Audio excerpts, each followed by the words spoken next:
Here we are, hitting up events, drinking our way through Chicago beer, and trying not to miss a thing. Yeah, because, got a cork popped out, boom, it flies like fucking 10 feet. We're like, yeah, let's do it. You know, all you have to do is add some fruit, stir it up, and ride that milk-shaped wave. Whenever I see him, I gotta take a photo with the most decorated brewer in Chicago, Jonathan Cutler. It'll be like the stuff you hear. Every time you go to Floyd's, all the music sounds like this. Raw, raw, raw. Sometimes you want a small beer, but really, you want a big beer. You gotta take in all those big aromatic hops. Hey, what are you doing this weekend? Waiting in line for a bottle release? You should have never been a fad. The black IPA is delicious. Hey, and welcome to Chicago Beer Pass. I'm Brad Chmielewski, Brad, what's up, man? I'm Nik White. and we're getting a wee bit Irish. It's happening. There's green all in the studio, Yep. and there's Irish red ales on the table. Mildly A mild Irish red ale. Irish red ale, and we got the Guinness stemware. Yeah. So this is 5th Provence from Lake Effect. I think the last time we had a Lake Effect beer was when Clint was on the show. Yeah, he had a series of like wild ales inspired by the lakes. Right. And he named one called Lake Nipigon when he came on the show, and I had never in my life heard of this lake, but it's apparently a tiny Great Lake. Okay. You remember this? It was a mild Great Lake. It was mild. It was a mild red Great Lake. I remember that series, and that series was pretty good. I think he famously at Fobab one year, Goose Island, Clybourne came in second to Clint, who came in first. Oh, okay. In one of these sour fruit categories at Fobab. So he's dialed those in, from time to time. And on the times that we've had them, they've been good. Right, but I don't even know if he's still doing those. I don't know either, because I think they were in Jefferson Park. They were going to move to the firehouse in Jefferson Park. Right. But then those plans got scrapped. I think they got pulled underneath them, right?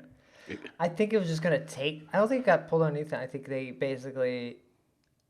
unsure of how long it was going to take. There was no, definite, when this could be zoned for a brewery. Yeah. So then Lake Effect moved from Jeff Park to Avondale. Yeah. So they're on Milwaukee. They're just north of Loaf Lounge if anybody's near. But so, you still can't go to it, right?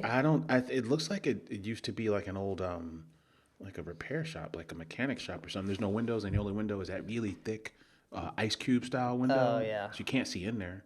So I don't know. I thought the whole point... Well, got kicked out of the previous place. He was in the back of, literally in the back of the costume shop. Right by the yeast place. Omega Labs. Right. Yeah. About the weirdest goddamn brewery in the whole city. Fun, because you were at the alley. Well, it sits alongside the train, that metro train. Yeah. And then, the storefront is the costume shop, but then you go down an alley, and then there's Omega Yeast as one door, and then the door after that, and then the parking lot is fucking Lake Effect. Okay. So you could do whatever you want back here. There, in fact, I think they had a little farm back there. We had goats and stuff roaming around. But then, so he had to leave there, and so I thought part of the point of, I guess, the goal of leaving was to have some sort of storefront or on-premise consumption happening, right? Customer-facing operation of some sort, right? But that hasn't happened, and you don't hear much about Lake Effect. We've never seen the space. So, yeah. So, I like what you're saying. We don't know if it's open to the public or not. Mm-hmm. We've never seen it. There's no images. There's no come out and check me out. It's just like, hey, I moved. I'm making beer here. Right. Yeah. And they still say brewed by Lake Effect, so he must be brewing in there. Yeah. But this says it's a mild Irish red ale, which isn't really a thing. Is it a tiny red ale? Is it a mild that's more red than a mild? Yeah, because there's mild ales, right? Which is almost like a ESB. Right. They're not quite the same. I want to say the ESBs are probably hoppier than the mild ales. Right. But they're in that same kind of malty, small beer format.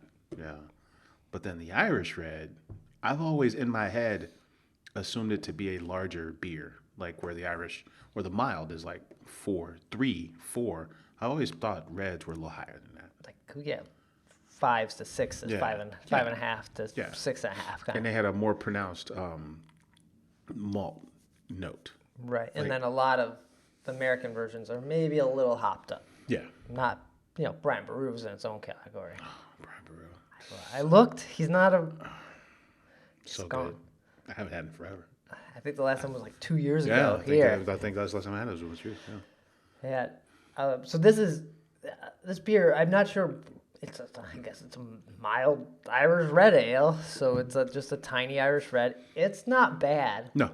It's actually pretty easy drinking. It feels like you just could have some food with it. It's a beer that gets out of the way. Like we're talking too much about it. Yeah, I like it. It's caramely.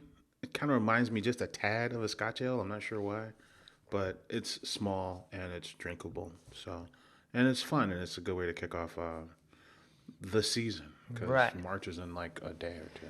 Yeah, I went to Benny's and just other places in general, although we're like, 17, 15, 16 days away from St. Patrick's Day, there is like no signs of it No. anywhere. No one's Like getting they into had it? a small little section of some of the beers, like they had Dicey Riley, the Old Irving, Lucky Liney. Yeah. This one, they have another Irish stout that I picked up from Illuminated that looked pretty interesting, so we'll probably have that next week. But that was kind of it. So maybe it all like amps up come this weekend as March gets underway, but I feel like I'm just too early to it. Feels like a missed, right? Feels like a missed opportunity. Feels like it should be already like a month out, just ready to get going.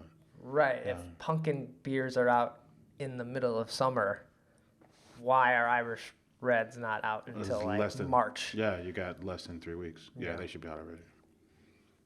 So we'll see. Hopefully, we'll see some more coming up this weekend, and I'll maybe head out to some other breweries and pick up some. But last week I went to Alarmist, and this week I went to Alarmist. Back to back. Back to back. Like to cover Lethal Weapon. Yeah. Same beers. Nothing new. I did try a beer called Poppycock, which might have been a mild. Okay. It was nice. A mild Irish red? No. Okay. Just a mild. Okay. They have it on hand pour and Oh. regular pour. That's always fun. I like the cask. Yeah, I went regular. I wanted my beer a little chilly. Yeah, sometimes, because I remember going to own an engine, and even though engine's in the name, there was, last few times I went, they had no cask beers. Yeah. And you name the place after a fucking cask beer. But swung by there on a Friday night, and it was packed. People like alarmists. I guess so, yeah. Yeah. But I don't know. Talked it up last time, so I got nothing to say anymore. There's nothing new, so that's all I got. What about you? Patio weather, at least? No, it was that Friday it snowed. Oh. Last Friday. It's weather. It's a weird time for weather. Probably Worst. everywhere. That's as far away from patio weather as we get. but, Snow. 70 Monday. Right. Weird. Weird. I ended up out in Westmont at Whiskey Hill. Okay. Whiskey Hill, they were runners-up at FOBAB the year they debuted. This was Eric Flores. He created like the 2019 Bourbon County prop and then left to go work at Whiskey Hill. Whiskey Hill's a weird operation, man. They've changed ownerships at least twice. They started as Myths and Legends, then they were Urban Legend, Oh yeah. and now they're Whiskey Hill. So they are co-owned by Salerno's, the family who owns Salerno's Pizza. Okay. So they're always trying to do these hybrid concepts of pizza and beer. So there used to be one in Rogers Park, and in fact, like 3 doors down from where the Rogers Park Brewing was in that same building, there was a Salerno's Pizza, and it was a satellite brewery for Whiskey Hill. Oh, damn. It lasted every bit of like, I don't know, fucking 6 months. And then it was gone. So I'm looking at Whiskey Hill, and there's 2 locations. One of them is right next to Ike and Oak. Oh. It's in an ice rink called Seven Bridges in like Woodridge. Okay. So I'm like, and it's a pizza bar. So I'm like, and I'm looking at these pictures. They look great. I'm like, oh, well, shit, I'm going there. So I get to this place, and it is not at all what you would think. It's like a rink for children, you know, like youth sports. Okay. And then you have to walk this stairwell upstairs, and there's this really kind of, it's like a shitty after school pub. It's like a shitty like bowling alley style pub. Okay. Where there's like plastic cups and there's a little 3-top pour system with like Miller Bud Coors products. And I'm like, what is going on here? There's a little, that pizza refrigerator thing. Or the warmer? The warmer. It's like, a pizza warmer. Yeah, yeah. It's nothing what I thought it was going to be. And, I'm like, I'm getting the hell out of here. I'm just going to the original. You didn't even ask? I looked around. I saw parents waiting on their kids to get done playing, field hockey or whatever the fuck. And I'm like, you know what? Nah, I'm out of here. Okay. So then I went to the original brew pub after that. I'm surprised you just didn't go to Ike and Oak. Then if you're right there. I thought about it, but you were on the Whiskey Hill. I wanted some Whiskey Hill. I mean, I like their sours. I like their barrel aged stuff. So I'm like, I just wanted to go there first. So I ended up going there as a second trip, to Ike and Oak. No, I went there as my second stop because I didn't have anything at the fucking ice rink. Oh yeah, okay. Yeah, so Gotcha. yeah. How was it?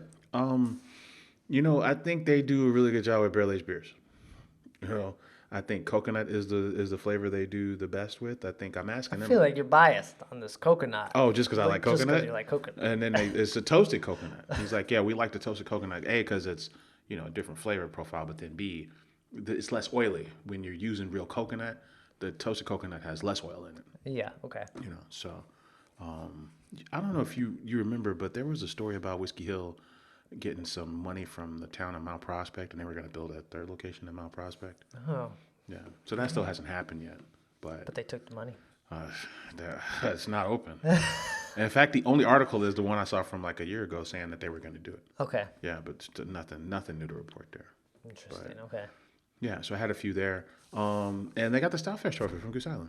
The big ass one that looks like a fermenter. Yeah. Yeah, so they are the reigning stout champs. They haven't heard anything about if there's going to be one this year. Well, Clybourne's dead. So. Right.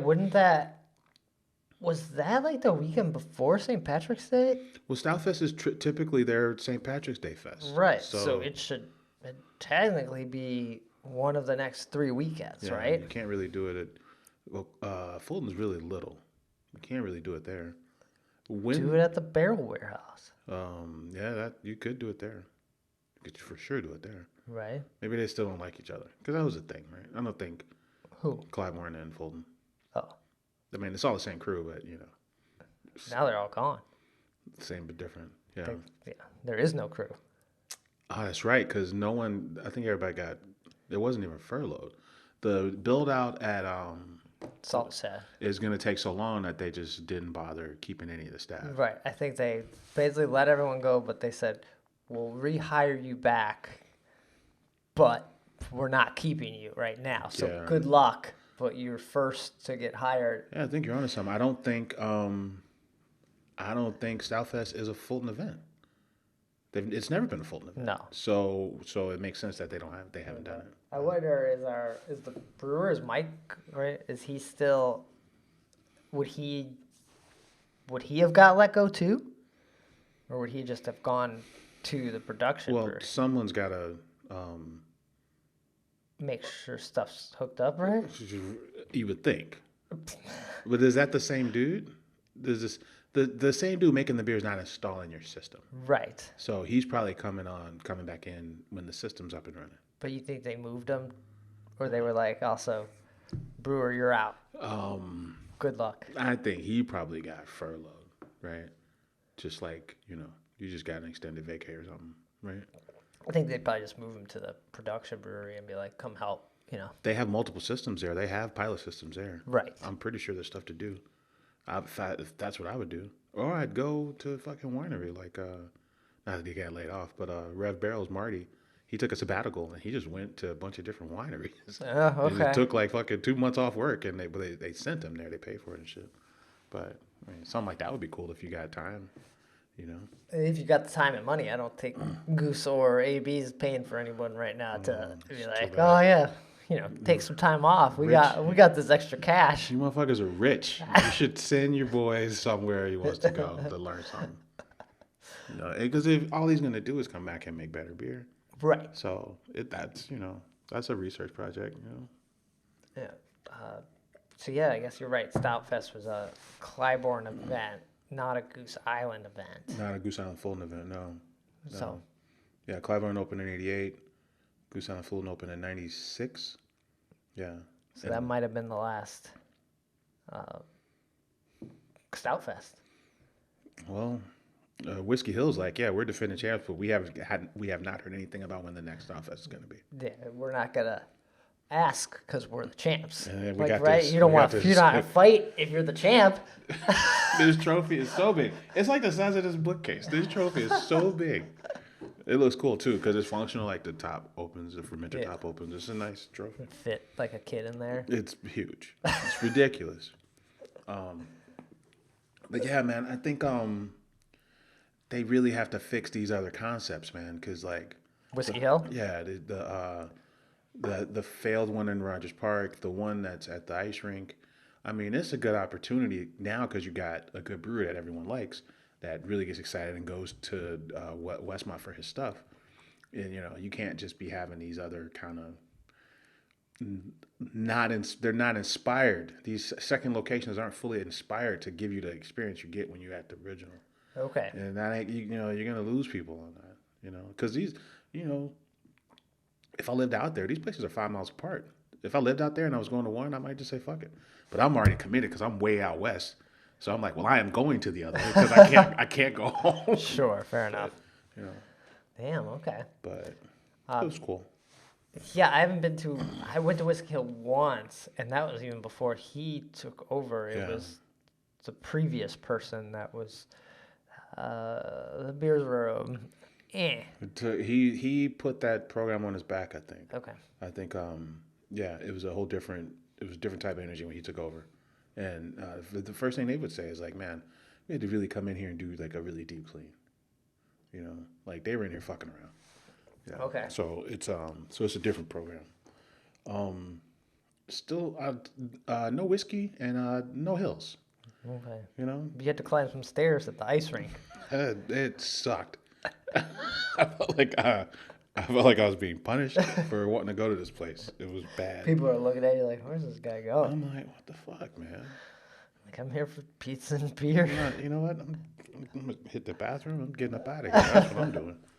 Damn. Was that your only stop, or you hit up anything else? That was it, man. A little after work excursion to make me feel better about commuting to work. So, Okay.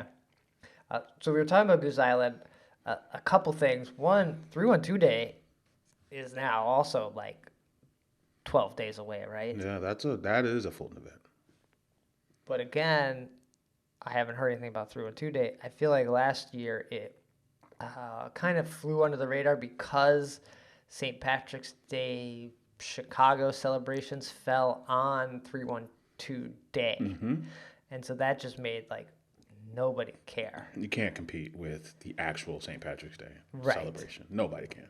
So you got a little bit of time.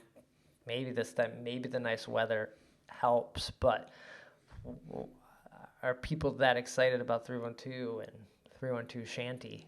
Well, we've been talking. I don't know if it was on or off show. We were talking about how the big dog in house ain't 312 no more. It's the big hugs. I mean, Beer hugs. beer hugs.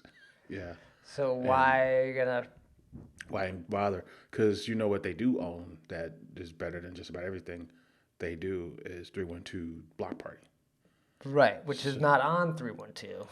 Yeah, so I wonder if we'll see something, because unofficially, if you listen to the Dark Matter guys, Half Acre's Big Hugs release might just be a thing of the past. In today's climate, are people even excited about this as a release? Yeah. I wonder if you going forward, you might see that with 312. If what these reports are is true, and the beer hugs is taking over as top dog as far as volume, where that used to be 312's lane. If maybe people just aren't interested in 312 as much, and maybe the focus just goes away from it. Right, you do a smaller celebration, not a big Chicago thing. Yeah, Right. maybe. But I've had some good 312 days though. Especially in the Barrel Warehouse, they would do that little concert. The big lemons that you go around town. If you find one, you get the fucking bike. Right, or lemon. Or some people just keep the giant lemons. I mean, yeah. I mean, those are fun, man. Right, so So- we'll see what happens. But still, it's right at the beginning of the month, so I'm sure we'll possibly hear some news coming up. And then we're talking about AB having money. It was, I think, today they like stock report and sales down, but they're making more money because they're charging everybody more for beer. I mean, They sold less beer but made more money, Bourbon County Stout is ridiculously priced. and nobody is buying that. I went at Binny's when I was getting this wee bit of Irish ale or Bourbon County, so much of it. I mean, I think I still have 2 years of prop. I mean, nobody, you know, we talk about it all the time, man. You're going to get to a point where, it has low drinkability, even when they're good. The drinkability is really low. And even when they're good, you know, they could be anywhere from $30 to $50 for one bottle of beer. Right. And, you know, you might just go get some margaritas. Yeah, You might go get a bottle of whiskey and just be I'm done with it. excited to try them on like a 312 block party and Yeah. get them at like, what is that, like 5 ounce pours at a time or 6 ounce, whatever it is. And it's like, okay, I tried that one. I'm good. Yeah, 312 prop day. It's good for those type of FOBAB, you know, where they are just like, they essentially had their own village at FOBAB, you know. So it still has a purpose. But yeah, these beers are pricey. Right. But like struggling still, not selling. But they can't switch course, you know. When we talk to them about, man, Rev's kind of eating your lunch here. Rev's doing these beers 4 months out of the year, 6 months out of the year. I feel like, you know, most of the year you can get a brand new Rev barrel aged beer, and they're like, listen, we're 10 years. We spent the last 10 years building up Black Friday, so it's not a Chicago release. It's a national release. We're not switching gears. It's the beer that they make the most at Fulton. Right. It's Bourbon County. Like I think we've said and they've talked about, like they are planned for the next couple of years. Yeah. They have stuff in barrels.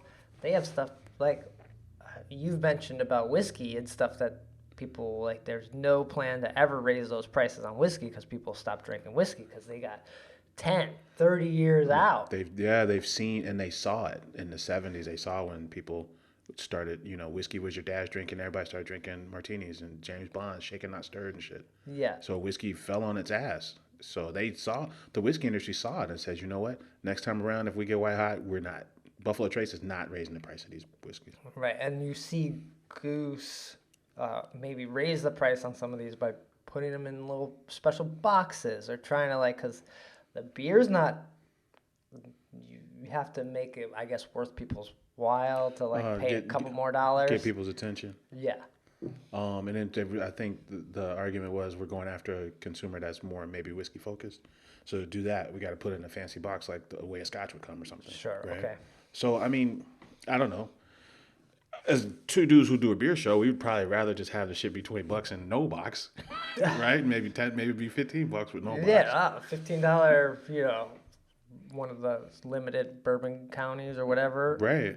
Okay, that's interesting to me. I mean, and we're talking just for Chicago because we lose sight that this is a national rollout. You know, I mean, because we really don't care that it's a national rollout, but we lose sight of that. So, but we're saying for the Chicago market, you know, I think they gotta give us something special. Give us the Little Buddy mixed 6-packs of all of them. You know, give us a chance to maybe get a smaller, maybe get 12-ounce option on all of them. Give us a 12 banger of all of them. You know, give us something that no one else is getting other than prop. And although we love prop, the idea of prop, I think we're ready for something else that made us feel the way prop used to make us feel. You know. That's true. Yeah. So. But so yeah, that's kind of Goose. There's a lot happening over there, right? Like I feel like with Clybourne Pub, 312 Day now, Bourbon County as it moves forward, and AB in general. So they're your crazy rich drunk uncle, you know, and they're the oldest game in town. And some breweries don't. Their oldest game in town closed.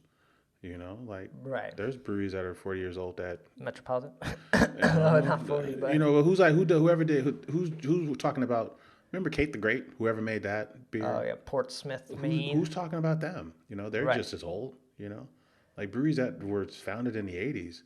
You know, if they're even still around, you don't even talk about them. So, you know, Goose is still relevant after all these years, which is still, you know, that's pretty cool. Yeah, for sure. Let's see. Then, speaking of those big stouts, Dark Lord Day is coming up. That's like 2 months away, Like right? the end of May, yeah. Tickets went on sale mid-February. Okay. Yeah.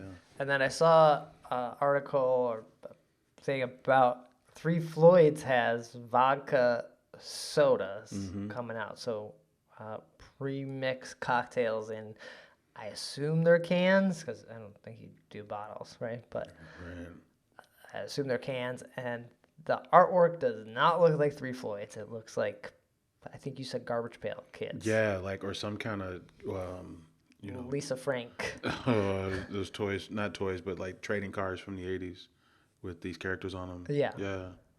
This is different for them, but I'm curious to try them once, but I don't think I would go to Three Floyds for a vodka soda canned cocktail thing. I don't know who would I trust? RTD, man, ready to drink, man. Like, who am I trusting in these canned You know, cocktails? Killer Mike and LP had a nice one at the concert. It was like Paloma and fucking vodka. I think it was mezcal and Paloma. It was pretty tasty. The Big Star margarita cans. That might be top of the food chain for me. That's kind of like, if I want one of those. Man, when those came out, I think that I drank that the most. That came out the year Bodum came out, and I was like, it's all I drank all summer was Big Star margaritas in a can and Bodum. It's so good. So I don't know. I'm not going for this vodka soda No. from Three Floyds. I'm not the audience for this. Yeah, I mean, I honestly, like, if I'm at a ballpark or a show, you know, I might try RTD, you know, in place of having a beer, especially if I'm not excited about the beer options. So, you know, time and place maybe, but am I just going to the store to get them, or just ordering them at the bar? Probably not. Right. Yeah. Okay. And then last week we were talking about those THC waters. Yeah. Right? The non-alcoholic THC beverages. Right. I got Church Street is doing one also in 16-ounce cans. Man, they are coming for your asshole. Itasca, Illinois. Hello. Also, I think it was like 5 milligrams. So basically, you have a 16-ounce can of water for your 5 milligrams. That's too much water. So, it's pretty good sized water. That's all, like the Little Buddy style, I think from Hopewell makes way more sense in this. Like, man, I don't know. It's gonna take me a little while to get through this water. Because there's no booze in it. Yeah. And would you get 16 ounces of water in general? Well, Liquid Death is fucking crushing it. Oh, so maybe that's the inspiration. Right? Yeah, you're right. I forgot about that. I mean, maybe that's what they're going for. Hot weather, you know, the THC, fuzzy water. Maybe. Man. Beer Pass has just become, I don't know, all drinks. RTDs, cocktails, and fucking THC. hop waters, and I was listening to the Brewbound podcast. Okay. And they every quarter they have 3-tier distributing on as a guest. Okay. And they run through trends. So they said these are the top 4 fastest growing craft beer styles so far this year. Okay. 1 through 4, hazy IPA, Imperial IPA. Still growing? Yeah, up 76%. They say even though there's like 20 different players that make it up, the majority of this is being driven by New Belgium. Oh. So New Belgium selling a ton of their tall 19.2. I think it's Voodoo Ranger. But that's what I said about it was in the pre-show or off-show. Beer Hogs. That's a hazy IPA. So that would be an example, right? So like IPA as a So it's selling in the large format. yeah. All of this. Hazy New IPA. Belgium, basically just giant cans because you don't want to think anymore about this. You get one and you're like, I'm good. Exactly. Yeah. Hazy IPA 76%, followed by Imperial IPA only at 5%. Okay. But because probably it was selling the most anyway, right? No, like Right. It can't go up that much more. Hop water up 61%. Okay. and light lager up 41%. This all makes sense, right? You know. Well, except for the hazy IPA. Yeah, I don't know anybody that's fucking crushing hazies. At the big tall big 19.2 or 26 whatever it is like that seems rough. No, I can't do that. But it's warm by the I'm not by the end of it. Yeah. It's like I can't do this. I guess I'll get another one. Yeah. This is junk. Festivals, trains. Like when are you doing this? It seems so situational. Right. But I guess sports events, right? Yeah, or that. Yeah. Well, I'll get this tailgates, and then I'm good for until halftime or whatever. Yeah. It's no matter when you drink it, it's gonna be warm by the time you get to ounces 15 through 19 are gonna be warm. You're just like, I gotta do it, man. It cost me like $30 doing it. Oh man. Yeah, that was interesting. They had a whole show about it, and they talked about how actually cider's outselling beer in 2023 overall. Really? We just talked about cider and just in general, like who's drinking this when you have so many other options that would be like cider. Yeah, cider's growing more than beer in 2023. Oh. Yeah. All right. Eat my words on that then. But I'm right there with you because that's an odd statement for me. Yeah, cider outpaced beer growth. Oh. So that's wrong. That to say that cider is outselling beer. Cider's growing at a pace that is faster than what beer is growing at. But beer's that doesn't not mean growing. So cider could just be not growing also, but they're growing more than beer. Right. Cider's growing more than beer because the beer category is flat. Yeah. So more people. So it could be growing 0.001. Right. So where beer is the same or less over 2 years, cider is just moving in the same or up. The same or up. Yeah. So it's tricky, but that's how all data is. Data is tricky. Right. But that was part of the report. Interesting. Okay. I feel like we have one more bit of news. Shit. What am I blanking on? Oh, yeah. The good folks at Dovetail. Are spreading their wings, man. Dovetail is, they are expanding to the Washington, D.C. area, and they have 3 launch events coming up in D.C. and Virginia. So one in Alexandria, Virginia, one in Fairfax, Virginia, and 2 in D.C. So. Okay, so where is Dovetail brewing all this beer at? They're brewing it at Dovetail, I guess, right? Were they contract brewing? I don't know. Were they brewing at Great Central? I don't know. Because there's no way that space over on Ravenswood could also help go expand to more states. Yeah. Unless no one's drinking it here and they're like, we gotta get this beer out of here. If you listen to the Cruz Blanca guys. Side note, I've seen this Cruz Blanca ad. The billboard? On 90 on my way to microphone. And on 294 yesterday when I was leaving fucking... The one that says Cerveza for beer? And it's on 94. I've seen it on 3 different highways now. I'm seeing it on every major highway. It feels like they're trying to get that Modelo drinker... That's true, Modelo. To be like, okay, yeah, but they're chasing an audience that's not buying their beer. Modelo is, I think, top selling beer in Chicago. Right. Is Modelo. Yeah. So maybe that's they're putting all their chips in there. But yeah, is the beer that Dovetail's making being contract brewed to go out of state? Yeah. You know, if Cruz Blanca, the answer would be yes because they're using some crew in Texas and they're selling in Texas. Okay. So, but I haven't heard anything about this. I only saw an ad for it on Dovetail's website, and the Cruz Blanca thing. They got into it because the Cruz Blanca head brewer Jacob, he was being interviewed by one of these crews. You know, I forget which one. Okay. But so he took a dive into it. Like, yo, we're from Texas. We tried to do this last year. They told us to fuck off. They only sell beer made in Texas. So we started making beer in Texas so we can sell to all the grocery chains. That's interesting. But I haven't heard anybody talk about this Dovetail thing, so I don't know. But I'm with, yeah, I think it would have to be made over there, right? What you know, but Dovetail's known for being meticulous with their water. They have when you go on the tour, they make it a point to where they show you the fancy Bavarian fucking tanks, the copper tanks. Sure. But then they also show you the system where they're replicating water from around the world. So, are you really doing all that shit out of town too? I don't know. There's no way you're shipping that beer. I know there's like a loading dock and everything, but Oh, and the cool ship. Everything goes to the cool ship at in Ravenswood. So this seems like a very unique thing to try to make somewhere else. maybe it's not a lot of beer. Oh, yeah, like almost like a boutique kind of. Right. The way we used to get Other Half and those other New York crews. Right. Not to say they can't, just brew 24 hours a day there, but it's also lagers, which take longer. There's no way people enjoy your beer in Chicago.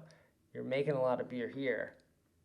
Where did you all of a sudden just find more space to make more beer? I'm guessing they just pulled out of certain non-Chicago markets, like the surrounding areas. And Or the on-premise or the retail stuff here. They're like, it's not selling at Jewel, or we're just gonna get out of Jewel, or not probably Jewel, but Jewel's probably fine. But some of these other like corner stores, like we're not gonna give our beer to the corner store because no one's buying it there. it gets lost. It's crowded. It's a crowded market. Right, so you clean up some of that stuff. And let's go try. They probably got friends. That's how a lot of this stuff works. That you got friends in these other towns.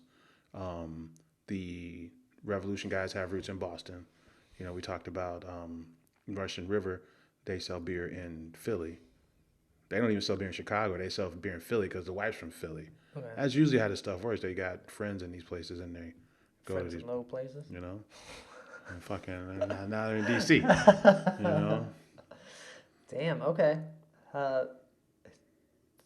That's great for all the breweries here. That's cool. I don't know. Like, we often don't get a lot of beer from other places that aren't in Chicago. So or you get a little short drop. Like Civil Life was at Beer Temple for like a weekend.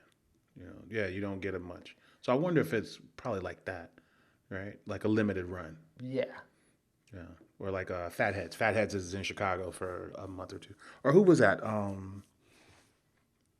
They sent out a presser and they sent out stuff. We drank it on the show. Cincinnati. Ryan Guys. Oh yeah. Something like that. Like Ryan Guys, I don't think is. I think it just kind of came and went. Right. Yeah. So maybe it's that. Okay. I don't know. That seems more, I guess, reasonable. Yeah. It's a lot of beer a lot of lager time to be like. You ain't flying it, right? You got to drive this beer to fucking DC. Yeah. Okay.